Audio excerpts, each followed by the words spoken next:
Chapter 12. In the 7th year of Jehu, Joash became king, and he reigned in Jerusalem 40 years. His mother's name was Zibiah. She was from Beersheba. Joash did what was right in the eyes of the Lord all the years Jehoiada the priest instructed him. The high places, however, were not removed. The people continued to offer sacrifices and burn incense there.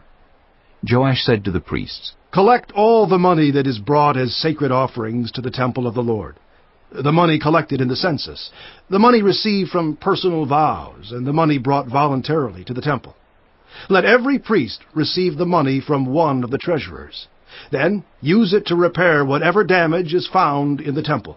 But by the 23rd year of King Joash, the priests still had not repaired the temple. Therefore King Joash summoned Jehoiada the priest and the other priests and asked them, "Why aren't you repairing the damage done to the temple? Take no more money from your treasurers, but hand it over for repairing the temple."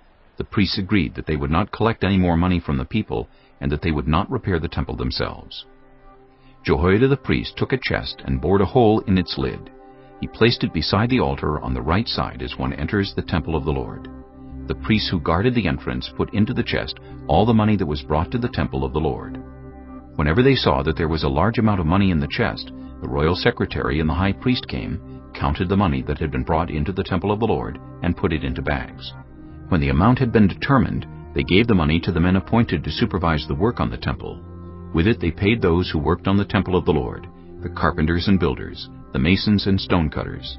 They purchased timber and blocks of dressed stone for the repair of the temple of the Lord, and met all the other expenses of restoring the temple. The money brought into the temple was not spent for making silver basins, wick trimmers, sprinkling bowls, trumpets, or any other articles of gold or silver for the temple of the Lord. It was paid to the workers who used it to repair the temple. They did not require an accounting from those to whom they gave the money to pay the workers, because they acted with complete honesty. The money from the guilt offerings and sin offerings was not brought into the temple of the Lord, it belonged to the priests. About this time, Hazael, king of Aram, went up and attacked Gath and captured it. Then he turned to attack Jerusalem. But Joash, king of Judah, took all the sacred objects dedicated by his predecessors, Jehoshaphat, Jehoram, and Ahaziah, the kings of Judah, and the gifts he himself had dedicated, and all the gold found in the treasuries of the temple of the Lord and of the royal palace, and he sent them to Hazael, king of Aram, who then withdrew from Jerusalem. As for the other events of the reign of Joash and all he did, are they not written in the book of the annals of the kings of Judah? His officials conspired against him and assassinated him at Beth Millo, on the road down to Silla. The officials who murdered him were Jozabad, son of Shimeath, and Jehozabad, son of Shomer. He died and was buried with his ancestors in the city of David. And Amaziah his son succeeded him as king.